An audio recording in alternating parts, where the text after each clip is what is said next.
আসসালামু আলাইকুম রহমতুল্লাহ। সবাই কেমন আছেন? যেহেতু আপনাদের সামনে এমটি পরীক্ষা, তো নবদান বই কিন্তু অনেক কম করানো হয়েছে, যার কারণে এই ভিডিওগুলো দেওয়া হচ্ছে। তারা আজকে যে অঙ্কটা নিয়ে আসছে এটা অনেক ইম্পর্টেন্ট একটা অঙ্ক। আর যারা আগের ভিডিওটা দেখেন নাই তারা এই অঙ্ক করার আগে আগের ভিডিওটা একবার দেখে আসবেন, তাহলে একটু সুবিধা হবে। তা দেখেন অঙ্কে বলা আছে, জনাব আমিনুলের 2025 সালের হিসাব বই থেকে কিছু সংখ্যক লেনদেন নিচে উপস্থাপন করা হলো। কিছু লেনদেন আছে, দেখেন কি কি। প্রথমে বলা আছে নগদ উদ্বৃত্ত 26,500 টাকা এবং ব্যাংক জমা অতিরিক্ত 50,000 টাকা।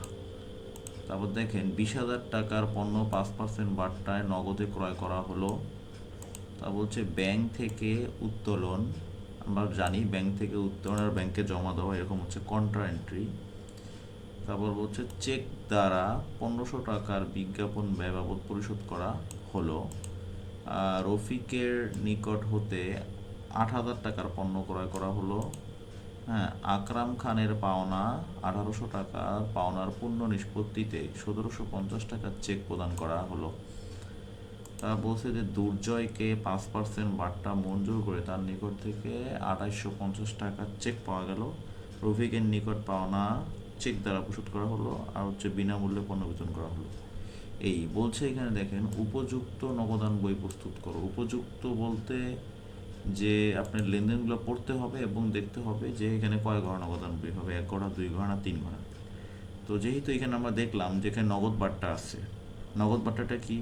দেনাদার থেকে আদায় অথবা পাওনাদারকে পরিশোধ করার সময় যে বাট্টাটা ধরা হয় ওটা নগদ বাট্টা। যেমন এইটা দেখতে পারেন যে আকরাম খানের পাওনা 1800 টাকার পূর্ণ নিষ্পত্তিতে 1750 টাকার চেক পাওয়া গেল।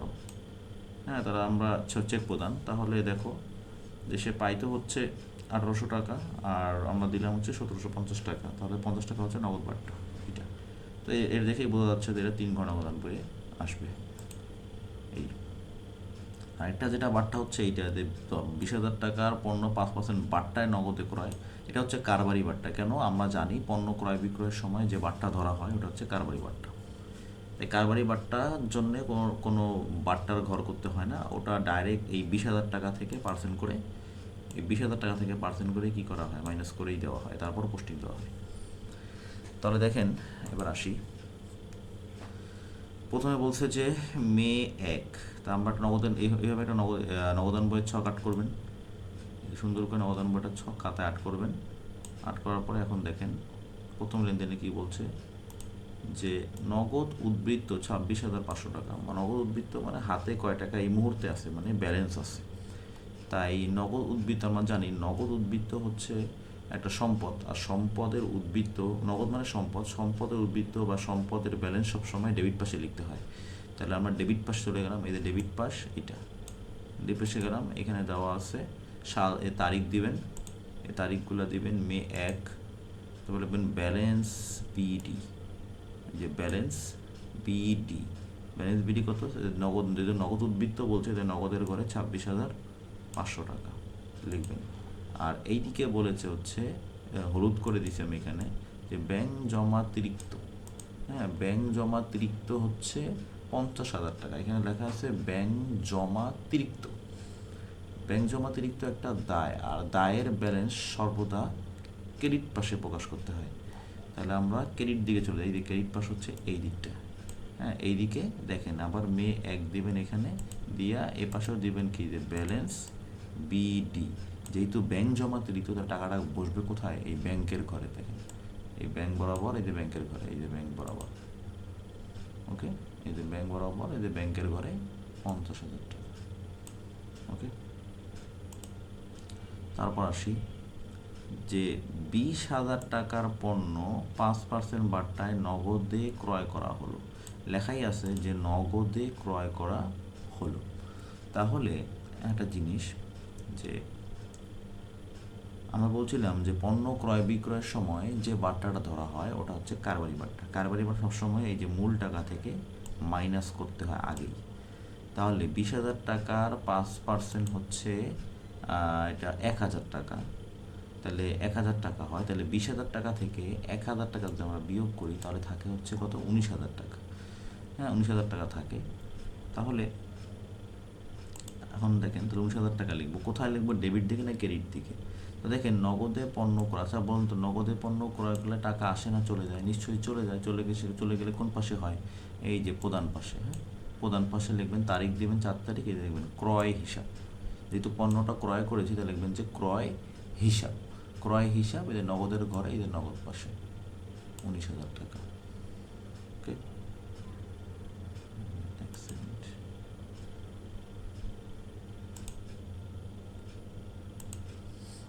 তারপর দেখেন বলছে ব্যাংক থেকে উত্তোলন, দেন আমি হলুদ করে রাখছি, হলুদ কালার করে রাখছি কারণ এগুলো ইম্পর্টেন্ট, সেই জন্য। ব্যাংক থেকে উত্তোলন করছে হচ্ছে কন্ট্রা এন্ট্রি। তো গত ক্লাসে আপনার কন্ট্রা এন্ট্রি নিয়ে সুন্দর করে আলোচনা করা হয়েছে, আজকে একটু অন্যভাবে শেখাই। গতবার তো জাবেদা দিয়ে শিখাইছিলাম, আজকে তো জাবেদা ছাড়াই শেখার ট্রাই করি। দেখেন যে ব্যাংক থেকে উত্তোলন, যদি আমরা ব্যাংক থেকে টাকা উত্তোলন করি তাহলে আমাদের হাতে নিশ্চয়ই নগদ টাকা আসে। তার মানে কোন দিকে বসবে, প্রধান পাশে নাকি প্রাপ্তি পাশে? নিশ্চয়ই প্রাপ্তি পাশে টাকাটা বসবে। তাহলে প্রাপ্তি পাশে যাব, প্রাপ্তি পাশে লিখবেন, এই দেখবেন যে ব্যাংক হিসাব, কারণ টাকাটা কই থেকে তুলছি, ব্যাংক থেকে উঠেছি, তাই প্রাপ্তি পাশে ব্যাংক হিসাব লিখবেন। ব্যাংক হিসাব কোথায়? টাকাটা বসবে নগদের ঘরে, ঠিক আছে? এখানে কন্ট্রার ক দিয়ে দিবেন। আর যদি ব্যাংক হিসাব এইদিকে হয় তাহলে এইদিকে নর্মালি বুঝতে পারতেছি এই পাশে কী হবে, নগদান হিসাব, ঠিক আছে? নগদান হিসাব, টাকাটা বসবে ব্যাংকের ঘরে। তাহলে কী বুঝলাম, ব্যাংক হিসাব নগদের ঘরে, নগদান হিসাব ব্যাংকের ঘরে। আরেকবার বলে দিই যে ব্যাংক থেকে টাকা উঠাইছি, তো হাতে টাকাটা আমরা পাইছি, তাহলে প্রাপ্তি পাশে বসবে, প্রাপ্তি পাশে কী নাম দিবা, বিপরীত নামটা দিবা, ব্যাংক হিসাব। যেহেতু ব্যাংক থেকে টাকাটা পাইছি, প্রাপ্তি পাশে কী লিখবো, ব্যাংক হিসাব। ব্যাংক হিসাব টাকাটা বসবে হচ্ছে নগদের ঘরে। আর যদি ব্যাংক হিসাব এইদিকে হয় তাহলে এইদিকে নিশ্চয়ই কী হবে, নগদান হিসাব হবে। তো নগদান হিসাব টাকাটা বসবে আবার ব্যাংকের ঘরে। আশা করি ক্লিয়ার হতে পারছেন। তারপর আসি নয়, চেক দ্বারা 1500 টাকার বিজ্ঞাপন বাবদ পরিশোধ করা হলো। যদি বিজ্ঞাপন আমরা দেই, মানে বিজ্ঞাপন বাবদ টাকা পয়সা পরিশোধ করে, টাকা আসে না যায়, নিশ্চয়ই চলে যায়। চলে গেলে কোন পাশে, প্রধান পাশে বসবে। এই যে প্রধান পাশে চলে যাবেন, প্রধান পাশে গিয়ে দেখবেন এখানে বিজ্ঞাপন, যেহেতু বিজ্ঞাপন দিচ্ছেন তাহলে বিজ্ঞাপন হিসাব, বিজ্ঞাপন হিসাব টাকাটা বসবে এই যে 1500 টাকা করে, 1500 টাকা বিজ্ঞাপন, 1500 টাকা। তারপরে আসি, রফিকের নিকট হতে 8,000 টাকার পণ্য ক্রয় করা হলো। তো এইটা আমরা জানি যে নগদান বই শুধু নগদ এবং ব্যাংক সংক্রান্ত লেনদেনই অন্তর্ভুক্ত হয়, কোনো বাকি অথবা অনগদ লেনদেন অন্তর্ভুক্ত হয় না। তো দেখেন আমরা আপনাদের ক্লাসে শিখাইছিলাম যে পণ্য ক্রয় বিক্রয়ের সময় যদি কোনো ব্যক্তি বা প্রতিষ্ঠানের নাম উল্লেখ থাকে এবং ওই লেনদেনে কোথাও নগদ ব্যাংক চেক কথাটি না থাকে তাহলে লেনদেনটি বাকিতে। তো দেখেন এখানে একটা ব্যক্তির নাম আছে রফিক। হ্যাঁ, পণ্য ক্রয় বিক্রয়ের সময় দেখেন, পণ্য ক্রয় বিক্রয়ের সময় একটা ব্যক্তির নাম আছে কি, রফিক। তো রফিক যেহেতু বলা আছে, তাহলে আমরা জানি যে ক্রয় বিক্রয়ের সময় কোনো ব্যক্তি বা প্রতিষ্ঠানের নাম থাকলে লেনদেনটি বাকিতে হয়, যদি না সেখানে নগদ ব্যাংক চেক কথাটি উল্লেখ থাকে। তাহলে এখানে ব্যক্তির নাম উল্লেখ আছে কিন্তু কোথাও নগদ ব্যাংক চেক কথা উল্লেখ নাই, তার লেনদেনটি বাকিতে। আর বাকির লেনদেন নগদান বই অন্তর্ভুক্ত হয় না, তাহলে 10 নম্বর লেনদেনটা আসবে না। তারপর আসেন 12 নম্বর, আকরাম খানের পাওনা 1800 টাকার পাওনার পূর্ণ নিষ্পত্তিতে 1750 টাকার চেক প্রদান। পূর্ণ নিষ্পত্তি মানে হচ্ছে কোনো কিছু নিষ্পত্তি করা, মানে সমাধান করে দেওয়া বলতে পারেন। তো একজন পাওনাদার আমাদের কাছে তারা 1800 টাকা পাইতো, হ্যাঁ, তখন সে একটা অফার দিচ্ছে যে ঠিক আছে আপনাকে 1800 টাকা দেওয়ার দরকার নেই, আপনার জন্য 50 টাকা ডিসকাউন্ট। তার মানে 1800 টাকার কেসটা আমরা নিষ্পত্তি করলাম হচ্ছে 1750 টাকায়, তাহলে বাকি 50 টাকা কই গেল, এটা হচ্ছে বাট্টা, ঠিক আছে? এটা এরকম এলে হচ্ছে নগদ বাট্টা। তাহলে যেহেতু আমরা চেক প্রদান লিখছি, তাহলে আমাদের হাত চলে যাবে প্রধান পাশে, তাহলে প্রধান পাশে লিখবো কী নামে প্রদান পাশে, কার কাছে চেকটা প্রদান করছি, আকরাম খানের কাছে প্রদান করছি। তাহলে আমরা এখানে লিখবো হচ্ছে তারিখ দিয়ে আকরাম খান হিসাব, কয় টাকার চেক ইস্যু করছি আমরা, চেক ইস্যু করছি আমরা 1750 টাকার চেক।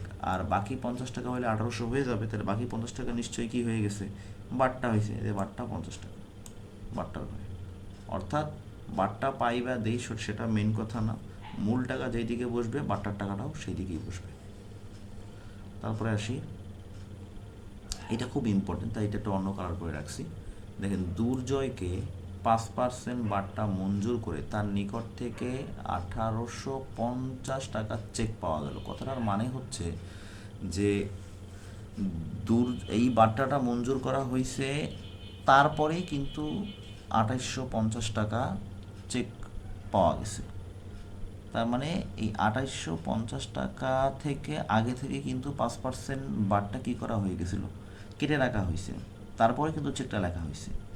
তার মানে দুর্জয়কে 5% বাট্টা মঞ্জুর করার পরেই, হ্যাঁ, মঞ্জুর করে তার নিকট থেকে 1850 টাকার চেক পাইছে। তার মানে হচ্ছে বাট্টা কিন্তু আগেই মঞ্জুর করা হয়েছে, মানে আগেই বাট্টা কেটে নেওয়া হয়েছে, কেটে নেওয়ার পরেই কিন্তু 2850 টাকার চেক পাওয়া গেছে। তাহলে বাট্টার টাকাটা কত এটা আমাদের অবশ্যই জানতে হবে লেখার সময়। আর এই টাকাটা চেক আমরা পাইছি 2850 টাকা, এই 2850 চেকটা তো আমরা আগেই পাইছি। তাহলে আমরা যেহেতু 2850 টাকার চেকটা পাইছি, তাহলে কোন পাশে বসবে, প্রাপ্তির ঘরে বসবে। প্রাপ্তির ঘরে কী নামে দেবো, কার কাছ থেকে পাইছি চেকটা, এই দুর্জয় নামে একজন ব্যক্তির কাছ থেকে পাইছি। তাহলে আমরা লিখবো যে 15 তারিখ দিয়ে লিখবো দুর্জয় হিসাব। দুর্জয় হিসাব কত টাকার চেক পাইছি, যেহেতু চেক পাইছি টাকাটা অবশ্যই বসবে কোথায়, ব্যাংকের ঘরে। টাকাটা বসবে হচ্ছে কোথায়, ব্যাংকের ঘরে। টাকাটা বসবে ব্যাংকের ঘরে। তো এখন বাট্টায় 150 টাকা আমি এখানে লিখে রাখছি, এইটা কেমনে বের করছি, তাই না? এটা আমি নিচে লিখে দিছি, দেখো এই যে এই যে 2850 টাকা আছে, এই টাকা কিন্তু ফুল 100% টাকা না। মানে নর্মালি আমরা যে কোনো টাকাকে 100% হিসাবে ধরে নিই, যে কোনো টাকা আমরা 100% ধরে নিই। কিন্তু এই 2850 টাকা যেটা আছে, এখান থেকে কিন্তু আগেই 5% বাট্টা কেটে নেওয়া হয়েছিল। যদি আগে থেকেই 5% বাট্টা কেটে নেওয়া হয়, তাহলে 100 থেকে 5% যদি কমে, তাহলে নিশ্চয়ই 95% থাকে। তাহলে এই 2850 টাকাটা হচ্ছে এই 95%-এর টাকা। ফুল 100% টাকা কিন্তু এখানে নাই, কারণ 5% কিন্তু আগেই কেটে নেওয়া হয়েছে। তো 100% হয় কেমনে? তাহলে এই টাকাটা কিন্তু 95%-এর টাকা। 2850 টাকা হচ্ছে শতকরা 100 ভাগের মধ্যে 95%-এর টাকা। তাহলে আমরা এই টাকাকে যদি 95 দিয়ে ভাগ করি, তাহলে আমরা 1%-এর টাকা পাবো। আর 5 দিয়ে যদি আমরা গুণ করি, তাহলে 5% বাট্টার টাকাটা পাবো। ঠিক আছে? তাহলে 5% বাট্টার টাকাটা পাইলে 150 টাকা হয়। তাহলে 95 দিয়ে ভাগ করলে আমরা 1%-এর টাকা পাচ্ছি, আর 5 দিয়ে গুণ করলে 5% বাট্টার টাকাটা পাচ্ছি। ওকে, আশা করি বুঝতে পারছেন। ক্লাসে আমি আরও আলোচনা করবো বিষয়টা নিয়ে, একটু কঠিন এটা। তাই 150 টাকা দিয়ে বাট্টার করে বসাইলাম, এই যে এটা। তা বলছি, রফিকের নিকট পাওনা চেক দ্বারা পরিশোধ করা হলো। চেক দ্বারা, এই যে রফিকের কাছ থেকে যে আমরা টাকাটা পাইছি, রফিক কোথায়, এই যে 10 তারিখে মেবি, হ্যাঁ, রফিকের নিকট থেকে 8,000 টাকার পণ্য ক্রয় করছি। আমরা রফিকের কাছ থেকে বাকিতে 8,000 টাকার পণ্য ক্রয় করছিলাম, সেই বাকির টাকাটাই 18 তারিখে আইসা, হ্যাঁ, এই 18 তারিখে আইসা রফিকের নিকটের পাওনার চেকের টাকা পরিশোধ, চেকের মাধ্যমে পরিশোধ করছি। তো লেখাই তো আছে এখানে কি, পরিশোধ, লেখা আছে কি, পরিশোধ। যেহেতু পরিশোধ করছি, হ্যাঁ, পরিশোধ করছি, তাহলে কি কোন পাশে বসবে, প্রাপ্তি না প্রদান, নিশ্চয়ই প্রধান পাশে বসবে। তাহলে প্রধান পাশে লিখবো, কি নাম দিব, কার কাছে পরিশোধ করছি, রফিকের কাছে পরিশোধ করছি। কয় টাকা ছিল, টাকাটা কিন্তু এখানে বলা নেই, দেখেন টাকাটা কিন্তু এখানে বলা নেই। এটার সাথে আবার যে আগের লেনদেনের সম্পর্ক, হ্যাঁ, রফিকের সম্পর্ক হচ্ছে এই যে 10 তারিখে আমরা এই যে 8,000 টাকার এই যে বাকিতে যে আমরা কিনছিলাম পণ্যটা, সেই 8,000 টাকাটাই আমরা এই 18 তারিখে গিয়ে চেক দ্বারা পরিশোধ করছি। তাহলে আমরা লিখলাম যে রফিক হিসাব টাকাটা বসবে হচ্ছে কি, ব্যাংকের ঘরে, কারণ আমরা চেক দ্বারা যেহেতু পরিশোধ করছি, টাকাটা বসবে কি, ব্যাংকের ঘরে। হ্যাঁ, আর এই যে বিজ্ঞাপনের বেলাও কিন্তু সেম ছিল, আমি বলতে মানে নেই, এই বিজ্ঞাপনও চেক দ্বারা পরিশোধ করছিলাম, তো এখানে বসছিল এটা।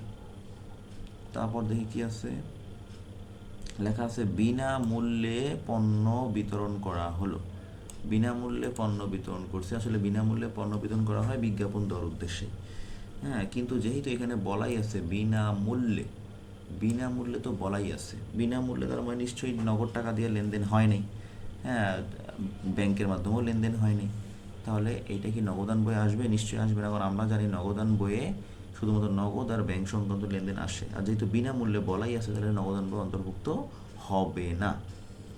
আর এটা একটা জাবেদা আছে, জাবেদাটা বলে দিচ্ছি: বিজ্ঞাপন হিসাব ডেবিট আর ক্রয় হিসাব ক্রেডিট। জাবেদার ব্যাখ্যাটা ক্লাসে বুঝে নিয়ে। হ্যাঁ, তারপর আমাদের সব সেট আপ দেওয়া হয়ে গেছে। এখন আমরা দেখব যে কোন দিকের টাকাটা বেশি। আগে আমরা এই যে নগদ পাশটা আছে, নগদ, হ্যাঁ এই পাশটা আগে, এই লাইনটা, হ্যাঁ এই লাইনটা আগে দেখব যে এই দিকের টাকাগুলো যোগ করলে বেশি হয় নাকি এই দিকের নগদের টাকাগুলো, মানে এই দিকের লাইনটা যোগ করলে বেশি হয়। আমরা যোগ করে দেখলাম যে এই পাশের টাকাটা, অর্থাৎ ডেবিট পাশের টাকাটা যোগ করলে কি হচ্ছে, ডেবিট পাশের টাকাটাই যোগ করলে বেশি হচ্ছে। 26,000, তাহলে 26,500 আর 3,000, এই দুটো যোগ করলাম। যোগ করে দেখলাম কত আসলো, 29,500। যোগ করে দেখলাম এখানে কত আসলো, 29,500। এটা বন্ধ, দুইটা দাগ দিয়ে বন্ধ করবেন। এই টাকাটা আবার নিয়ে আসবেন এইদিকে, এদিকে এটা আবার বন্ধ করবেন। বন্ধ করার পর এই 29,500 থেকে এই 19,000 কী করবেন, বিয়োগ করবেন।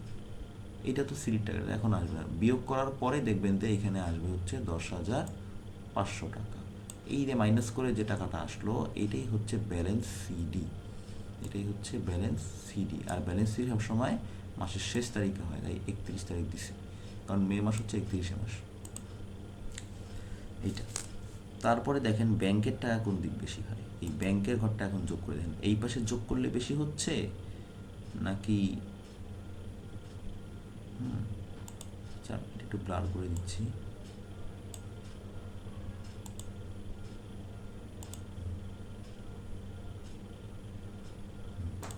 দেখেন এই পাশে যোগ করলে বেশি হচ্ছে নাকি এই দিক যোগ করলে বেশি হচ্ছে। আমরা দেখলাম এবার একটু বিপরীত হয়েছে, এই পাশের ব্যাংকের টাকাগুলো যোগ করলে বেশি হচ্ছে এখানে, কারণ এখানে 50,000 আছে, 3,000, 1,500, 1,750, 1,800, আর এখানে শুধুমাত্র ছিল কত, 2,850। তাহলে আমরা দেখলাম যে এই পাশের টাকাটা, মানে ক্রেডিট পাশের টাকাটাই বেশি, এই ক্রেডিটের টাকাটাই যোগ করলে বেশি হচ্ছে। তাহলে এই ক্রেডিট পাশের পুরো টাকাটা যোগ করলে আস্তে আস্তে 64,250 টাকা। এখন এটা বন্ধ করে দেবেন দুটো দাগ দিয়ে। বন্ধ করার পর এই টাকাটা নিয়ে আসবেন আবার এই দিকে, আয়না কী করবেন, বন্ধ করবেন। বন্ধ করার পর এই 64,250 থেকে এই 2,850 টাকা মাইনাস করবে। মাইনাস করে যে টাকাটা থাকবে সেটাই হচ্ছে এই এটা 61,400 টাকাটা। এটা হচ্ছে কি ব্যালেন্স সিডি, মাইনাস করে যেটা থাকে ওইটাই ব্যালেন্স সিডি। তারপরে যে মাসের শেষ তারিখ দিয়ে 31 তারিখ দিয়ে ব্যালেন্স সিডি লিখে টাকাটাই যে এখানে ব্যাংকে রেখে, হ্যাঁ এইটা। আর বারটার টাকা কোনো সিডিবিডি হয় না, যা আছে যোগ করে বসে দেবেন। এই যে 150 এখানে করে দেওয়া আছে, ঠিক আছে। আর এদিকে দেখেন 50 যা আছে তাই 50, ওকে। তাহলে এখন দেখেন নগদ পাশটা আগে দেখেন, নগদের সিডি, ব্যালেন্স সিডি যদি এইদিকে হয় তাহলে বিডি হবে তার বিপরীত দিকে, এই যে ব্যালেন্স বিডি। টাকাটা কোন ঘরে ছিল মাইনাসটা, টাকাটা কিন্তু এই দেখেন নগদের ঘরে ছিল, নগদের ঘরে ছিল 10,500, এটা চলে আসবে এই দিকের নিচে 10,500, ওকে। আর কোনো এদিকে আর কোনো সিডি নাই। এবার এদিকে আসেন, আবার এই দিকে আবার আছে কি ব্যালেন্স সিডি। ব্যালেন্স সিডি যদি এই পাশে হয়, বিডি হবে কোন দিকে, এই দিকে, বিডি হচ্ছে এই দিকে। তাহলে বিডি এই দিকে, টাকাটা কোন পরে ছিল, এই যে ব্যাংকের ঘরে ছিল। তাহলে আমরা এই যে ব্যাংকের ঘরে এলাম 61,400, মানে সিডিটাই বিডি হয় আর কি, আর বারটার কোনো সিডি বিডি হয় না। আর ব্যালেন্স বিডি সবসময় পরবর্তী মাসের 1 তারিখ হয়, খেয়াল রাখতে হবে। পরবর্তী মাসের 1 তারিখ, মেয়ের পরবর্তী মাস জুনের 1 তারিখ। এই ছিল আপনাদের নগদান বইয়ের আলোচনাটা। আপনারা এই অঙ্কটা বাসায় খুবই ভালো করে এইচডাব্লিউ করবেন, 2-3 বার করে অঙ্কগুলো করবেন, তাহলে দেখবেন যে অঙ্কগুলো সহজ লাগতেছে। কারণ প্র্যাকটিসটাই হচ্ছে আসল। প্র্যাকটিসটা যদি আপনারা না করেন তাহলে এই অধ্যায়ে পারদর্শী হওয়া যায় না। এই অধ্যায়টা তুলনা মানে মোটামুটি সহজ, কিছু কিছু জায়গায় একটু কঠিন থাকে, এটা স্বাভাবিক। তো যাই হোক, আপনার বাসায় এটা রিটার্নও করবেন, চাইলে আমাকে ক্লাসও দেখাইতে পারেন। তাহলে আজকে এই পর্যন্তই, সবার জন্য শুভকামনা থাকলো।